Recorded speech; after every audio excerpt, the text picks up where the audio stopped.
Ce soir, Louise dans sa chambre est seule chez elle. En effet, Nathan, son petit ami, est en déplacement sur Paris, pour son travail. Pendant leurs 2 ans de vie commune, il l'a déjà laissée seule plusieurs fois dans leur appartement. Mais cette fois-ci, ce n'est pas comme les autres soirs. En effet, Louise a peur. Elle se laisse prendre par l'angoisse. Elle regarde le moindre coin sombre, de peur que quoi que ce soit vienne la perturber dans son sommeil. Allons, c'est ridicule. Nathan reviendra dans 2 jours. Oh, je me fais des idées. Et puis, si quoi que ce soit passe devant ma porte, mon chien aboiera. Si qui que ce soit passe devant ma porte. C'est ridicule, je suis au 5e étage. Au 5e étage, qui voudrait venir jusqu'ici? Ah, pourquoi je dors toute seule dans cette chambre? Et si je dormais avec mon chien? Ah, Nathan ne serait pas d'accord, mais bon. Tant pis, il n'en saura rien.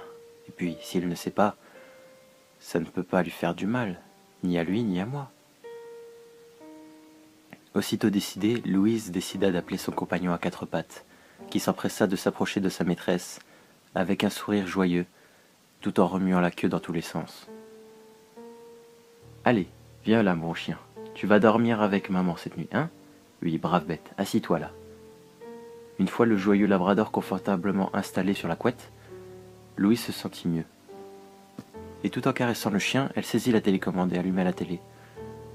Et elle tomba sur un programme au hasard, où elle vit un homme bien habillé qui semblait faire une annonce. Elle augmenta le volume et on put y entendre ceci.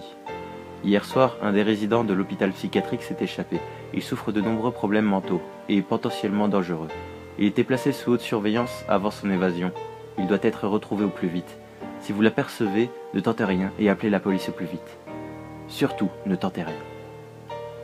Elle éteignit vite la télé et fut tout de suite envahie par l'angoisse qu'elle avait chassée tout à l'heure. Elle décida de se laisser gagner par le sommeil, tout en éteignant la lumière. Plus tard dans la soirée, dans un demi-sommeil, elle n'aperçut plus son chien. Elle décida alors de tendre la main, voir si elle pouvait retrouver par hasard sa présence. Puis elle sentit quelque chose lui lécher la main. Elle se dit « Ah, c'est bon, il est là, je n'ai pas à m'en faire. » Le matin, elle ne fut pas choquée de ne pas retrouver son labrador, puisque celui-ci était matinal. Elle se leva et parcourut le couloir tout en bâillant, puis s'arrêta net, devant la salle de bain.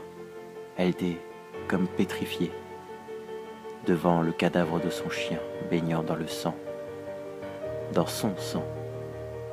Au mur, on pouvait voir des inscriptions, des lettres écrites avec le sang de l'animal. On pouvait y lire « Les hommes aussi peuvent lécher ».